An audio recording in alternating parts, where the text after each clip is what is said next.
Go ahead, sir.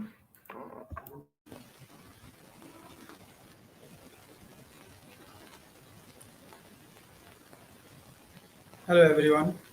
A very good afternoon to all of you. Once again, welcome to Oasis Bhubaneswar. And today, once again, we'll discuss with another topic which is very much related to the subject of infertility. That all of you must have heard about the term or a nomenclature in medical science that is called PCOS, polycystic ovarian syndrome. Previously, it was also being known as PCOD. So nowadays we are calling it as PCOS. So PCOS is a condition which is usually came across or we encounter in patients. Those are in the young adults or adolescents or young ladies. So mostly it is a disorder associated with ovary, but it has a very means you can say a wide range of symptoms and signs and the way it presents and the manifestations. But it is a very close relation with infertility.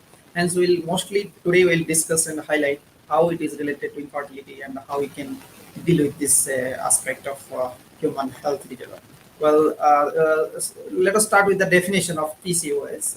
It is defined as a generic description for a broad spectrum of clinical and morphological findings in women with an endocrine dysfunction, specifically abnormal androgen production and metabolism. As the definition tells that it is an endocrine dysfunction. And the important endocrinological abnormality what we see in this condition is the excessive androgen production. And so also there is some metabolic disorder in the body. So it is mostly a multifactorial and polygenic condition. That means a single factor or etiology responsible for PCOS has not been identified till now. And so also if you see the involvement of the genes, it is always polygenic and not a single gene is responsible for it. And so also the PCOS is the first identified. It was by Stein and Leventhal in 1935. So it is also known as the other name of PCOS is Stein-Leventhal syndrome. The PCOS is being defined or it is being diagnosed by a criteria that is known as Rotterdam criteria. So Rotterdam criteria has three components. The most important component is mostly, as I already told, that there are features of clinical and or biochemical hyperandrogenism. That means the androgen levels in the body of a female is increased, or the manifestation of androgen hormone is very well recognizable. So androgen means this is the male hormone, as all of us know that it is also known as testosterone. So it is there already in the body of a female, but its level is in a very lower limit, so that it will not means the presentation will not that of hyperandrogenic in normal females. But here, when the level of androgen in the female blood circulation is going beyond the normal limit, then it is manifesting in hyperandrogenism like baldness, means excessive hair fall leading to baldness. There will be excessive acne formation in the face and other body parts. There will be abnormal male pattern of hair growth in different parts of the body, like chest, abdomen, even the axillary and the pubic hair is excessive, and so also in other parts of the body. And also if you measure the blood level of androgen in this woman, we may find that the levels are more than that of the normal for that is appropriate female. So that is one entity which represents the diagnosis for PCOS. Along with the two more entities which we consider, one is the ovulatory dysfunction or irregular cycles. Irregular cycles means we know that females is having a cycle of around 20 to 30 days normal cycle interval, but it can vary between plus minus 7 days, and the duration of bleeding usually between 2 to 6 days. But any abnormality in these forms of bleeding is also known as irregular menstruation, and which indirectly tells that there is some ovulation dysfunction. That means a normal female having a normal menstrual cycle usually ovulates once in a month, but in case of irregular cycles, this ovulation is abnormal. Means she might not be ovulating every month, or once in few months, or sometimes for long time she is not ovulating. So that ovulation dysfunction in the form of irregular cycles is present. That is one criteria for diagnosis.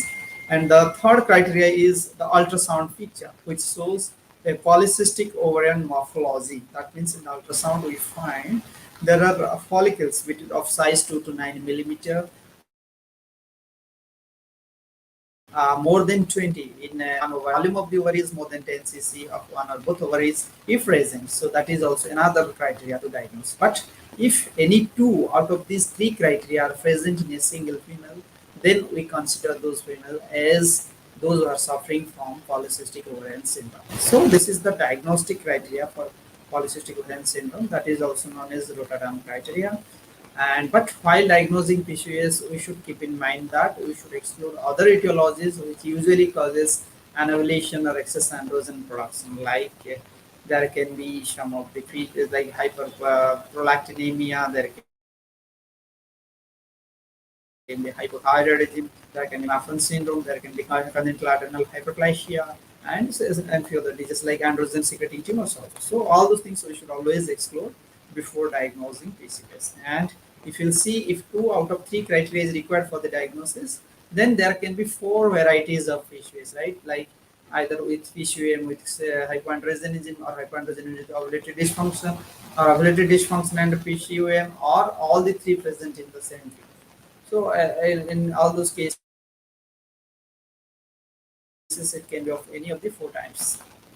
So there are some myths. Usually people think that if someone is having only irregular menses, that means he is suffering from PCOS. As we have seen, it's not always. If she is not having any one of the other criteria, then she is definitely not a case of PCOS. And the other terminology I told, that either we use PCOD or the PCO. But another myth is also that people think that those ladies who are PCOS have always have excessive hair growth in their face. They have to be bearded fat lady, and they have to be fatty, not necessarily. We see a lot of thin PCOS patients, and always they are not need not to have hyperandrogenism. So usually, if you see a PCOS in general, then what should be the treatment modality for it? So if we will directly switch over to the treatment aspect of polycystic ovarian syndrome, then it has been seen that it is usually not curable. We cannot eradicate it completely, but the symptoms are treatable. The symptoms, as we can guess from the diagnostic criteria, that it has usually anovulation. Anovulation means that leads to infertility. There will be irregular cycles. There will be features of hyperandrogenism, and there will be metabolic disorders from the definition that have already been discussed. So for that, the first and foremost treatment part we advise is a healthy lifestyle, and maintaining a healthy weight is very, very important. And if she is still not responding, then definitely there are medications which are very much specific for the particular kind of abnormality that she is having. So far as the management is concerned, weight loss is the first and foremost thing that usually we advise to our patients. So if they ask them what next, then also I will tell that the next management will be weight loss. Or well, then if they'll ask them what will the last treatment will be, then again I will say that yes, again it is weight loss. So weight loss, and weight loss. If she is having a overweight or obesity, even if she is not having overweight or obesity, then I must tell that she should follow a very healthy lifestyle in the form of regular exercise and good diet. So it is not for only human beings but also for animals, that any good healthy lifestyle is always good for health. A healthy diet means that she has to limit the processed foods. So she has to avoid the processed juices or cereals, or the junks, what we call, and in the preserved foods, and those products which are having added sugars, like aerated drinks and all the sodas, the cookies, the sugary drinks or candy. All these things are all harmful, or they are not a sign of healthy diet, so we should avoid them. And what else? Then what will be the healthy diet? Yeah, well, we all know this. Still, I want to emphasize that they should more live on more of whole grains foods and lean meats, and more of fruits and vegetables, and non-fat dairy products. So these are the healthy diets. And if she's having hirsutism because of hyperandrogenism, She can go for a mechanical hair removal, or we give some oral contraceptive pills or combined pills we call with anti-androgenic progesterone like cyclotron acetate or spironolactone. And we have its doses and the schedules, and we, according to the patient's preference and the patient type, we usually give the kind of medications. If the first line medications does not work like that of the hair removal along with oral contraceptive pills with anti-androgen progesterone, then we go for specific anti-androgenic therapy like glutamate, spironolactone, and all. So the oral contraceptives are really beneficial in majority of the patients. They not only suppress the ovarian androgen production, they also increase the sex hormone binding globulin, and also they helps in maintaining the regular menstrual cyclicity, which is the major concern of most of the patients. If once their cycles become regular, the stress factor vanishes and they become relaxed, and they also follow other instructions. So also feels in that way it helps in maintaining the cycles regularly. And progestin opposition opposes the action of estrogen, so the side effects of estrogen is also suppressed, and it also acts as a contraception if they are wishing to have.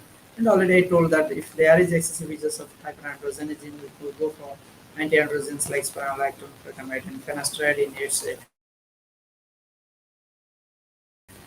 means calculated or recommended doses. And those who are suffering from oligomenorrhea, means menstrual irregularity. And again, I also told that the combination pills in the form of estrogen progesterone combined pills that decrease the LH secretion and decrease the androgen production, increase the hepatic production of sex hormone binding globulin, decreases the bioavailability of testosterone, so androgen level is also reduced, decreases the adrenal androgen secretion, regular withdrawal bleeds, which will have a regular cycle, and it also prevents the endometrial hyperplasia, which usually occurs because of the excessive stimulation by estrogen, which is found at a higher level among PCOS patients. And so this treatment of oligomenorrhea and usually given for those who are not desiring for fertility, we use our contraceptive pills. Also, we can use progesterone, cyclical progesterone, or default form the Provera, and also some of the anti-androgens. Well, so this is the general aspect and the treatment for PCOS, but our topic of today's discussion is infertility. So as I already told that polycystic ovarian syndrome is a condition by definition and by Rotterdam criteria, as we know that ovulation dysfunction is one of its diagnostic criteria in the form of irregular menstruation presence. Well, so if ovulation dysfunction means there is an ovulation or oligovulation is there, that means the oocytes are not released in a cyclical manner or every month, then definitely it is not going to help in pregnancy. Those females who are having PCOS, because of this ovulatory dysfunction, they suffer from infertility. So to treat the infertility, we should have some treatment modality for exclusively for PCOS patients. And the cause of anovulation, if I'll describe, then we may think that because of high levels of gonadotropins or LH levels, which prevents salts, and the stimulation is usually not being occurring, so that the oocytes, the baseline pyramidal follicles are not stimulated, so the graphene follicle is not formed. So finally, the ovulation is. So the treatment is also as for the physiology of anovulation. So the causes of infertility in PCOS, you can see it can be the first and foremost thing is the anovulation. The second thing, even if they get pregnancy by natural method or by ovulation induction or by test tube method or IVF, but the oocytes which are retrieved are of poor quality. The poor quality oocytes which leads to formation of poor embryo quality. And again, even if she has a embryo, finally the implantation inside the endometrial cavity is also affected or because of the altered endometrial receptivity. The endometrial lining of the endometrial layer, the receptivity towards the embryo is altered, so that the embryo implantation and growth, even if it is implanted, the further subsequent growth is also affected. So then what can be the various treatment modality of infertility in PCOS patients? So first and foremost things that I told, that weight reduction and lifestyle modification is the most important thing, that which costs almost nothing Rather, we should motivate the patients and we should make them aware that what is the beneficial effects of weight reduction and lifestyle modification. So that is the first thing that I would advise to all our patients, those who are suffering from irregular menstruation, hyperandrogenism, or for features of polycystic ovarian syndrome, and exclusively those who are planning for the child, those who are planning for a pregnancy. Well, after doing that, the next step we go for a simple ovulation induction by using some ovulants, either clomiphene citrate or letrozole. But letrozole is nowadays is considered as the gold standard or the drug of choice for ovulation induction in case of PCOS patients. So we with its recommended doses, usually we try ovulation induction and ask them to go for timed intervals and all.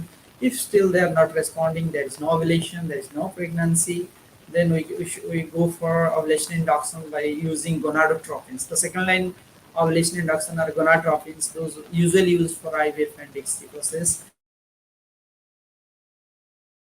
But even for IY or OITA process, we can also use it in very low doses and still she is not responding to those gonadotropins. The next step what we can do is laparoscopic ovarian drilling. But remember that laparoscopic ovarian drilling is not the first line, even not the second line. Yes, it is a reserve treatment. If she fails to ovulate with ovulation induction with ovulants or then by the gonadotropins, then only we should go for laparoscopic ovarian drilling, because this is a method where we use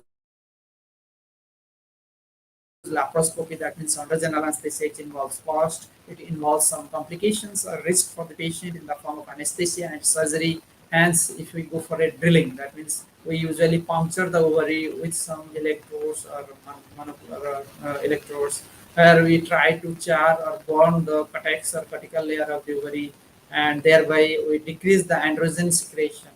And once the androgen secretion is reduced and the excessive cortical tissue is destroyed, then these patients and these ladies, their ovary becomes little more responsive towards ovulation, and they get good success.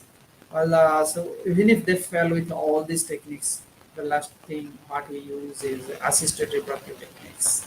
And assisted reproductive techniques are the methods used for treatment of infertility, mostly IVF and ICSI, what we know. That here usually we give gonadotropins at higher doses, and we have some protocols like agonist or antagonist protocol that I will discuss. Those mostly we use the antagonist protocol for them, and we monitor the growth of the multiple follicles, because usually they give rise to a lot of development of lot of follicles, growth and follicles. So the estrogen level is again raised, leading to complications like ovarian hyperstimulation syndrome or OHSS. So we, at one hand, we are at risk of developing some complications like OHSS. At the other hand, we want to have pregnancy in that rate. So we have to balance the two, and we have the assisted techniques can be very well used to retrieve the outsides and to fertilize them outside in vitro, and then the embryo can be transported in the uterine cavity. And other than that, the anti-fascitic or bariatric surgery, these are mostly related to the lifestyle or the patient's body habits, which can be these treatments can be obtained mostly before the treatment of fertility is initiated. These are part of the treatment for some of the special kinds of patients having morbidly obesity and all. So as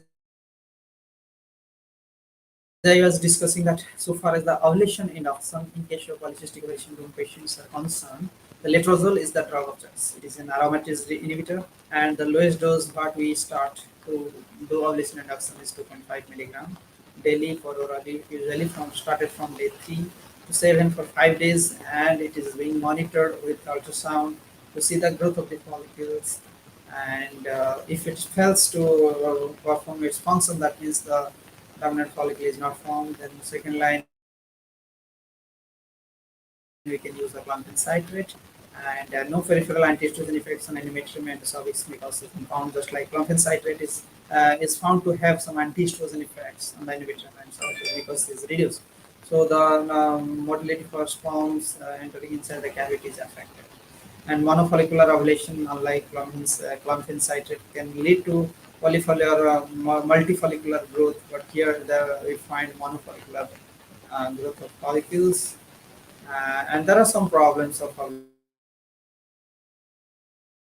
induction because even if we are using any kind of either letrozole or compensator, still there is a chance to develop multiple follicles and leading to twin pregnancy or even multiple pregnancy. But it is more found with gonadotropins, especially because they are strong ovulation induction agents, so that leads to multiple pregnancy. And finally, the OHSS or ovarian hyperstimulation syndrome is the complication, as I told, that especially it is found with the use of gonadotropins in IVF cycles or XC cycles, and it is more associated with severity and if you are using with gonadotropin. And another treatment, as I was talking about, that laparoscopic ovarian drilling. So usually it is used in case of clomiphene citrate or letrozole resistant hyperandrogenic anovulate women. They have excessive androgen and ovaries are bulkier.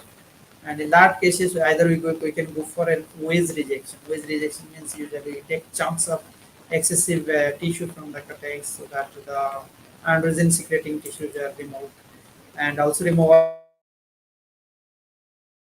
of realizing ovarian or adrenal tumors. If we find some tumors in ovary or adrenal gland, also remove that. And the transprenadal rejection of the prolactinomas if not responding to the Bamini agonist, then if there is some prolactinoma development in the developing from the pituitary, and which is usually found in the midline of the brain, and that can also be those tumors usually associated with which give similarity to that of the features of PCOS, as I told, as an differential diagnosis. If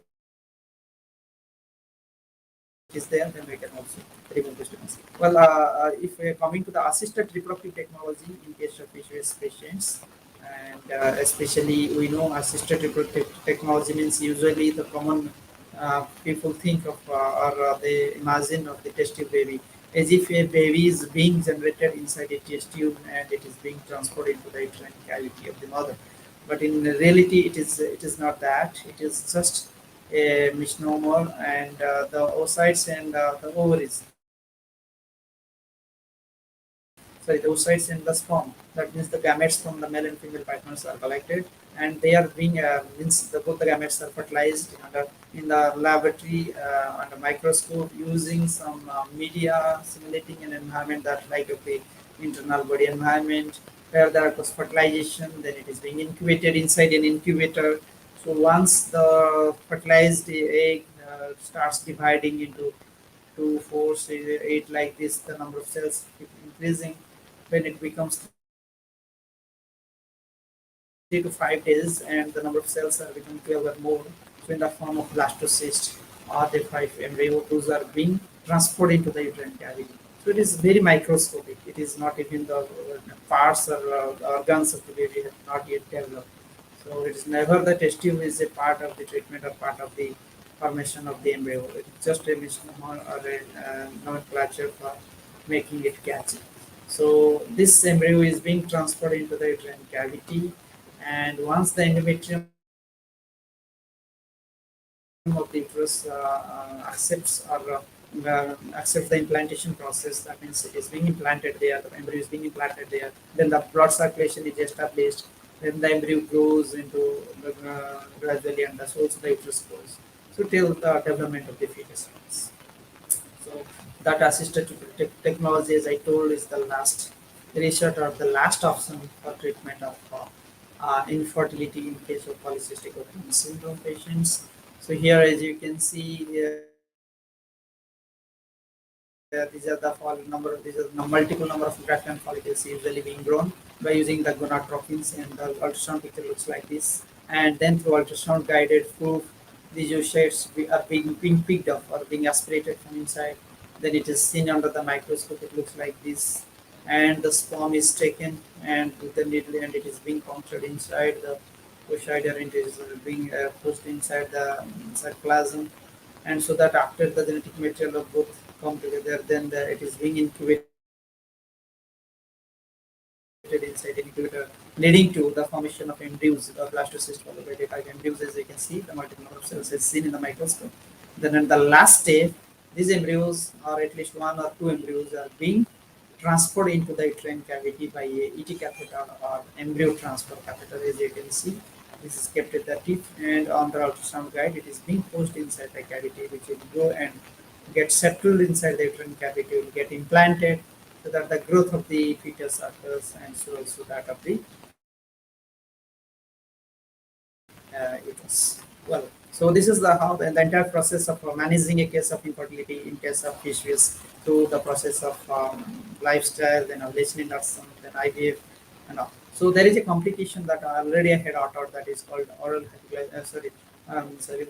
hyperstimulation syndrome, OHSS. So this is a complication of excessive estrogen in the body, because these polycystic ovarian patients are having a lot of small uh, follicles, the pyramidal follicles in the ovary already. So when we give stimulation by using gonadotropin, suddenly they get stimulated. Suddenly means excess number of follicles get stimulated, and they start growing into pattern follicles. Once they start growing, then because we know that each follicle produces up to 200 microgram of estrogen. So the number of follicles, depending on the number of follicles, so the estrogen level increases to beyond a limit of 3,500 microgram per cc. So that the leading to a risk of complication called OHSS. So or in hyperstimulation syndrome, this excessive estrogen stimulates the vascular endothelial growth factor, tumor necrosis factor, and interleukins. These are the inflammatory markers which causes inflammation, damage to the capillaries, increasing capillary permeability, leading to intravascular volume depletion. And these permeable capillary membranes allows excessive fluid from the intravascular space to go to the extravascular space. So there occurs third space expansion, so leading to water accumulation of fluid accumulation in the peritoneal cavity, in the lungs, in the brain, so that there occurs excessive abdominal pain, there occurs distension, there occurs ascites, there occurs pleural and pericardial effusion. So it further leads to decreased blood pressure, oligoria, there are acute renal failure, acute respiratory distress syndrome, there is DIC, which is known as thromboembolism, metabolic acidosis, electrocyte imbalance, and so many other complications. It is a vicious cycle which continues one after the other. So if we can see distension and ascites, we can find pericardial effusion, pleural effusion. We can see these are the number of follicles, and this is how it looks like in ultrasound because of excessive number of follicles. So how to prevent it? We can use various techniques like fasting, mostly while you are using these gonadotropins. We can use low dose SCG while you are giving the trigger, and we can also use the gonadotropin releasing hormone antagonist regimens for PCOS and prior to OHSS patients. Mostly antagonist protocols, which usually follow that is some of the protocols that we follow for ovulation induction in case of IVF index. And so also, if you are using a agonist long protocol, also GNH, we should use the trigger should be we should use GNH agonist instead of SCG, and also the progesterone for luteal support can be used in place of SCG, because SCG usually stimulates more production of estrogen, and also that can be replaced by other molecules. And better in that cycle, fresh cycle, we should not transfer the embryos. Better they should be cryopreserved, and we should transfer those embryos in the subsequent unstimulated cycles after endometrial preparation. And another is in vitro maturation of immature oocytes from immature follicles. A lot of immature follicles will be developed, so in vitro maturation can be done. And even we should consider a single blastocyst transfer, because more number of blastocyst transfer can also induce or aggravate the further OHS. So some of the keynote home messages for take home messages like PCOS and infertility at the end. That is, polycystic ovarian syndrome is the leading cause of unovulated infertility, and evaluation for infertility should not be delayed in PCOS patients, but ovulation induction can be delayed. Lifestyle modification is the mainstay of therapy for all manifestations, as I told. And letrozole is the first line pharmacological agent for ovulation induction. And low dose gonadotropins should be used to achieve monofollicular ovulation in case of OITA or IUA especially. And there is always a risk of OHSS and ovarian hyperstimulation syndrome and multiple pregnancy, which can be minimized by when we get any of these techniques. So at the end, I must say that polycystic ovarian syndrome is an entity that we are nowadays we come across almost every day in our practice, because most of the majority of the young women are even married, unmarried people are suffering from it, and especially we encounter married ladies having PCOS coming with infertility, and if they are having all this spectrum of symptoms, signs, and we accordingly we proceed for treatment. So from this presentation, these listeners must have understood that PCOS is something. If the only infertility aspect is concerned, then it is associated with ovulation, and having making them pregnant, giving them a pregnancy is also a challenge for us. And we have to consider so many things. Keeping it one hand, the failure of the treatment, on the other hand, the complications. So we always make a balance, and the listeners should also understand that how lifestyle modifications, especially weight loss and healthy diet, is very very important to have a successful pregnancy while suffering from this condition. Thank you very much for your patient listening.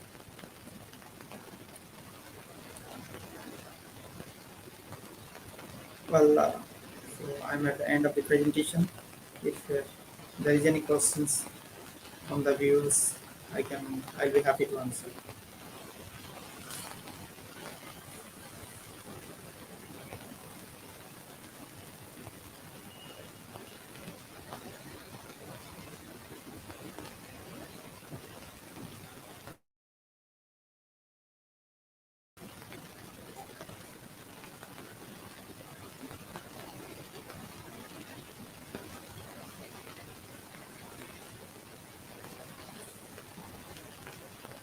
Hello.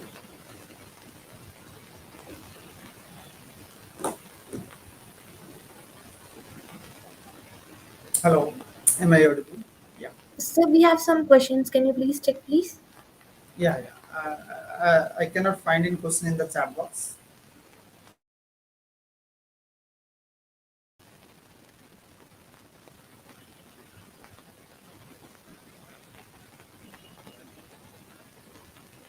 Can I get the questions?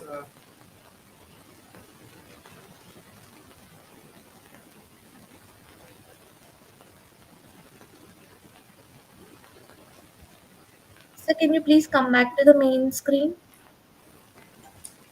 Yeah, I'm in the main screen only. Uh,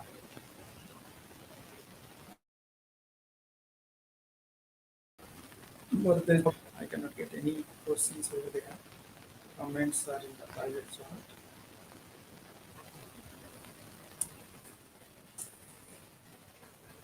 Can you find some questions over there, or else you can read it?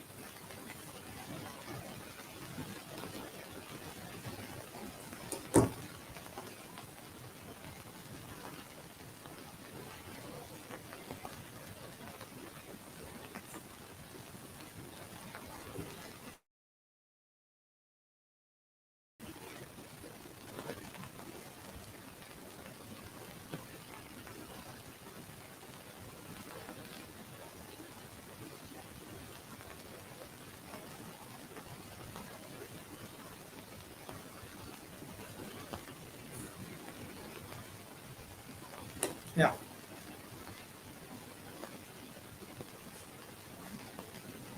Yeah. Someone was asking, can a PCOS patient undergo IVF? Yes, as I was described in the last few minutes. IVF is the treatment for those ladies who have not conceived either by ovulation induction or by lifestyle modifications or other techniques like we go for ovarian drilling. In those cases, those are not responding to the ovulation induction at all, and those are suffering from PCOS. So PCOS is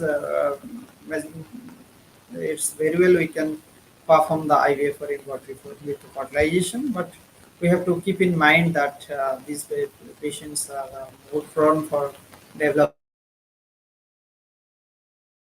ovarian hypertension, and that's why keeping it in mind, we should go for an antagonist protocol, and we should keep the preparedness to tackle the condition also. So yes, they can undergo IVF. The next question is, whether IUI or IVF is better for PCOS. So it is not which one is better or inferior. So it is the steps of treatment. So in the early step, usually we go for a lifestyle modification followed by ovulation induction.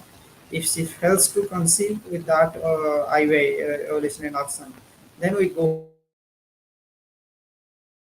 for IUI. So IUI is not managing any case of infertility. It's just like managing any other infertility. So if she fails to achieve a pregnancy in 4 cycles or still more than maximum 6 cycles of IUI, then we switch over to IVF methods. Does PCOS reduce egg quality? Yes, I had also clearly told this that polycystic ovarian syndrome is such a condition that it not only affects the ovulation, but also even if we do ovulation and induction or we do IVF and retrieve a lot of oocytes, but the quality of the oocytes and very good quality oocytes like M2 oocytes, the numbers will be lesser. So many immature oocytes will be there which needs in vitro maturation. Or if you get even those oocytes quality, even if they fertilize the further growth of the embryo, or even the growth is embryo is transferred into the endometrium, the actual implantation and subsequent growth of the fetus. Everything at every level we find a challenge. So PCOS definitely affects the quality of the egg. And does IUI increase chance of pregnancy with PCOS? Yes, of course. That IUI is a step of treatment in managing the infertility in PCOS patients, and those who are not conceiving after lifestyle modification, weight reduction, or ovulation induction, etc. The next step is IUI, where we give a chance to have pregnancy through this method.